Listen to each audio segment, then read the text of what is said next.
Pernah nggak kamu duduk sebentar, buka aplikasi bank, lalu terdiam cukup lama? Bukan karena saldonya nol, tapi karena kamu merasa ini nggak masuk akal. Kamu jarang jajan, jarang nongkrong, nggak sering beli kopi mahal, nggak hidup mewah. Tapi entah kenapa, setiap akhir bulan selalu ada rasa yang sama. Rasa sesak, rasa bingung, rasa capek yang nggak kelihatan di badan tapi berat di kepala. Kamu mulai bertanya dalam hati, sebenarnya uang gua kemana? Dan yang paling melelahkan bukan soal kekurangan uang, tapi karena kamu merasa sudah berusaha hidup sederhana, namun hasilnya tetap sama. Di titik ini, banyak orang mulai menyalahkan diri sendiri, merasa gagal ngatur keuangan, merasa kurang disiplin. Padahal masalahnya seringkali bukan di kamu. Masalahnya ada di hal-hal yang selama ini nggak pernah kamu curigai. Dan kalau kamu bertahan nonton video ini sampai akhir, besar kemungkinan kamu akan sadar satu hal penting. Uangmu tidak hilang, tapi bocor secara halus. Kalau kamu berpikir masalah keuanganmu ada di kopi, atau dimakan di luar, atau di gaya hidup yang terlihat boros, sebenarnya kamu sedang melihat ke arah yang salah. Karena banyak orang sudah memotong semua itu. Mereka jarang nongkrong, jarang beli kopi, lebih sering makan di rumah. Hidup terasa lebih sederhana. Namun anehnya rasa berat itu tidak pernah benar-benar pergi. Setiap akhir bulan tetap terasa sempit. Saldo tetap menipis, dan kepala tetap dipenuhi rasa bingung. Padahal usaha sudah dilakukan, padahal keinginan sudah ditekan, padahal hidup sudah dijalani dengan lebih pelan. Namun uang tetap terasa habis sebelum waktunya, dan rasa aman itu tidak pernah benar-benar datang. Masalah sebenarnya bukan di luar rumah, bukan di kopi, bukan di makanan, dan bukan di gaya hidup. Masalahnya justru ada di dalam rumah. Di tempat yang setiap hari kamu anggap aman. Tempat kamu pulang, tempat kamu beristirahat. Rumah yang seharusnya memberi tenang, perlahan berubah menjadi sumber tekanan. Bukan karena satu pengeluaran besar, tapi karena banyak kebocoran kecil yang terjadi setiap hari. Tanpa suara, tanpa peringatan, karena terlihat normal, kita berhenti menyadarinya. Dan ketika sadar, uang sudah terlanjur habis. Bukan karena kamu gagal, tapi karena kebocoran itu dibiarkan terlalu lama. Di mana sebenarnya uang itu pergi? 1. Pengeluaran kecil tapi rutin. Pengeluaran kecil yang terjadi setiap hari seringkali tidak terasa sebagai masalah. Listrik menyala dari pagi sampai malam, bukan karena dibutuhkan, tapi karena sudah menjadi kebiasaan. Pendingin ruangan tetap hidup meski ruangan kosong. Air terus mengalir tanpa pernah benar-benar diperhatikan. Semuanya terlihat wajar, tidak terasa mahal, tidak terasa menyakitkan. Namun selalu ada, setiap hari, tanpa pernah absen. Dan karena tidak pernah terasa berat, kita jarang menghentikannya. Kita jarang mempertanyakannya. Kita jarang menyadari bahwa semua ini terus mengambil bagian kecil dari uang kita. Karena pengeluaran ini terjadi secara rutin, otak manusia perlahan berhenti waspada. Kita menganggapnya bagian dari hidup, bagian dari keseharian, sesuatu yang tidak perlu dipikirkan lagi. Kita tidak pernah menghitung ulang, tidak pernah membandingkan, tidak pernah bertanya apakah semua ini masih masuk akal. Karena terasa normal, dan justru karena terasa normal, pengeluaran ini menjadi paling berbahaya. Padahal pengeluaran rutin dan bukan pengeluaran besar yang jarang terjadi adalah yang paling menentukan arah keuangan rumah. Ia tidak datang seperti badai, tapi seperti tetesan air, pelan, konsisten, dan tanpa disadari.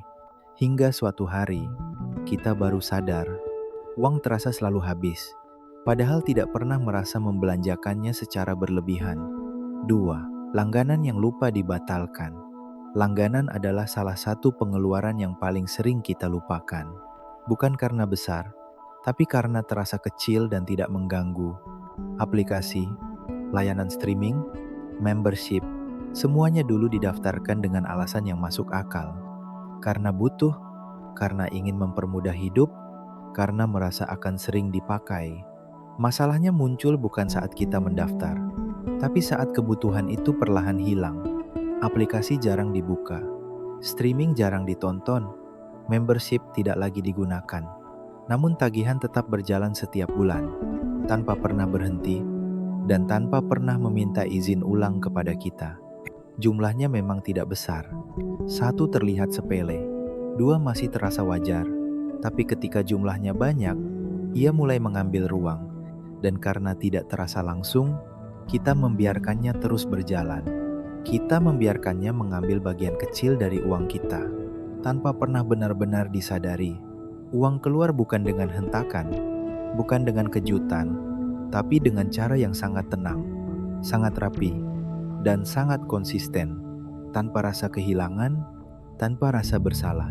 Hingga suatu hari, kita membuka saldo, dan baru menyadari angka yang tersisa sudah jauh berkurang. Bukan karena satu kesalahan besar, tapi karena terlalu lama membiarkan hal kecil berjalan sendiri. 3. Belanja tanpa rencana.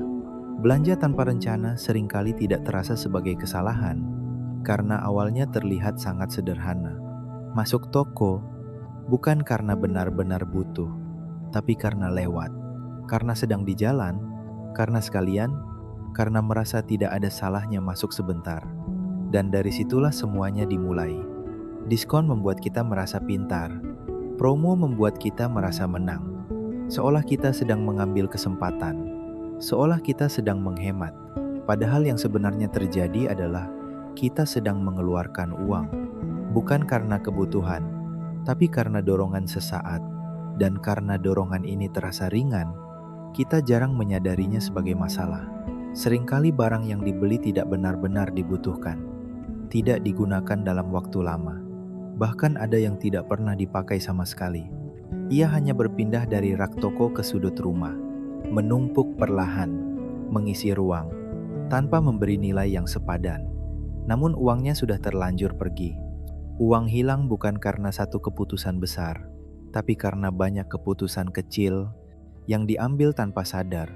Dan setiap keputusan kecil itu mengambil sedikit ruang, sedikit uang, dan sedikit ketenangan. Rumah menjadi semakin penuh, bukan hanya oleh barang, tapi juga oleh rasa sesak. Karena ruang menyempit, pikiran ikut penuh. Dan tanpa disadari, belanja tanpa rencana bukan hanya menghabiskan uang, tapi juga menghabiskan ruang dan ketenangan hidup. 4. Cicilan kecil tapi banyak. Cicilan seringkali tidak terasa menakutkan karena jarang datang dalam satu bentuk besar.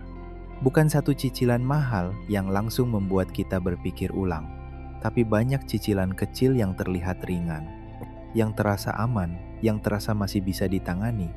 Dan justru karena itulah kita jarang waspada. HP dicicil karena terasa perlu, perabot dicicil karena ingin rumah terasa lebih lengkap, pay later digunakan karena ingin mempermudah. Semuanya terlihat masuk akal, semuanya terasa masih dalam batas wajar. Sendiri-sendiri tidak terasa berat, bahkan seringkali terasa seperti solusi, bukan masalah. Masalahnya muncul ketika semua cicilan itu berjalan bersamaan, bulan demi bulan, tanpa ada yang benar-benar selesai.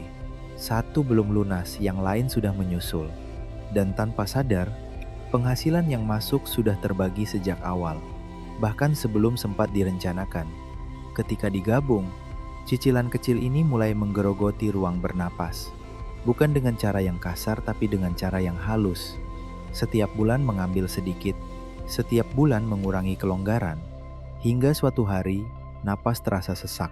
Bukan karena satu beban besar, tapi karena terlalu banyak beban kecil yang dibiarkan menumpuk. Gaji tetap masuk seperti biasa, angka terlihat sama. Namun rasa yang muncul berbeda.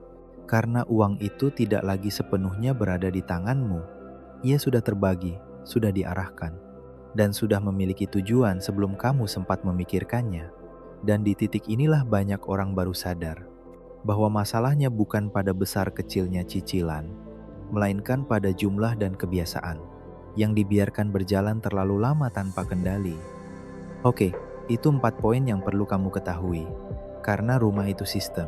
Masalah keuangan rumah tangga jarang sekali berawal dari sifat boros.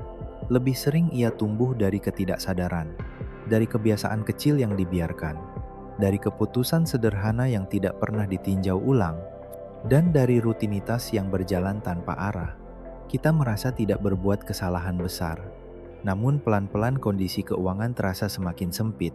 Rumah bukan cuma tempat tinggal, bukan hanya bangunan, bukan sekadar tempat tidur dan berteduh.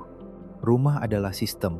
Di dalamnya ada alur uang, ada kebiasaan, ada keputusan harian, ada cara menggunakan energi, dan ada cara memandang kebutuhan. Semuanya saling terhubung, dan semuanya ikut menentukan apakah hidup terasa ringan atau berat. Ketika sistem ini bocor, bukan hanya uang yang keluar, tapi juga rasa aman. Sebesar apapun penghasilan akan sulit bertahan, karena uang tidak pernah benar-benar diarahkan. Ia hanya mengalir mengikuti kebiasaan, tanpa kontrol, tanpa kesadaran, dan tanpa tujuan yang jelas. Sebaliknya, rumah yang sederhana, yang tidak terlihat mewah, yang mungkin tidak memukau dari luar, namun dikelola dengan sadar, dengan kebiasaan yang dipahami, dan dengan sistem yang dijaga, seringkali jauh lebih menenangkan. Karena setiap rupiah punya peran, setiap keputusan punya arah, dan setiap hari dijalani tanpa rasa tertekan. Bukan karena uang berlimpah, tapi karena rumah bekerja sebagai sistem, bukan sebagai sumber kebocoran. Kalau kamu merasa video ini seperti sedang berbicara langsung ke kamu, tenang, kamu tidak lebay, kamu tidak sendiri, dan kamu tidak sedang gagal. Banyak orang di luar sana menjalani hal yang sama, berusaha hidup lebih sederhana, berusaha lebih hati-hati, tapi tetap merasa lelah secara perlahan, dan seringkali tidak tahu harus mulai dari mana. Di Rumah Kita ID, kita tidak bicara soal rumah yang kelihatan hebat dari luar, bukan soal besar kecilnya bangunan, bukan soal terlihat sukses atau tidak. Kita bicara soal rumah yang membuat penghuninya bisa bernapas lebih lega, lebih tenang, dan lebih sadar menjalani hari, tanpa terus merasa dikejar oleh angka dan tagihan. Kalau kamu merasa konten ini nyentuh hidupmu, tolong tekan tombol like, bukan cuma untuk channel ini, tapi supaya video ini bisa sampai ke orang lain yang mungkin sedang butuh pengingat yang sama. Dan kalau kamu punya pengalaman, pernah merasa uang selalu habis tanpa sadar, atau pernah menemukan kebocoran kecil di rumahmu sendiri, ceritakan di kolom komentar, karena cerita kamu bisa jadi penguat dan bisa jadi pengingat untuk orang lain yang sedang berjuang diam-diam. Dan sebelum kamu lanjut ke aktivitas berikutnya, aku mau ajak kamu satu hal sederhana. Tuliskan doa di kolom komentar. Doa untuk keluargamu, doa untuk rumahmu, doa supaya rezeki kita semua dilapangkan, dipermudah, dan diberi ketenangan. Siapa tahu doa yang kamu tulis diam-diam dibaca dan diaminkan oleh orang lain, dan kembali lagi ke kamu dengan cara yang tidak kamu sangka. Kalau kamu ingin terus belajar tentang rumah, tentang keuangan, dan tentang cara hidup yang lebih tenang dari dalam rumah sendiri, ikuti Rumah Kita ID. Karena rumah bukan soal gaya, bukan soal terlihat berhasil, tapi soal bertahan dan saling menguatkan di perjalanan yang sama.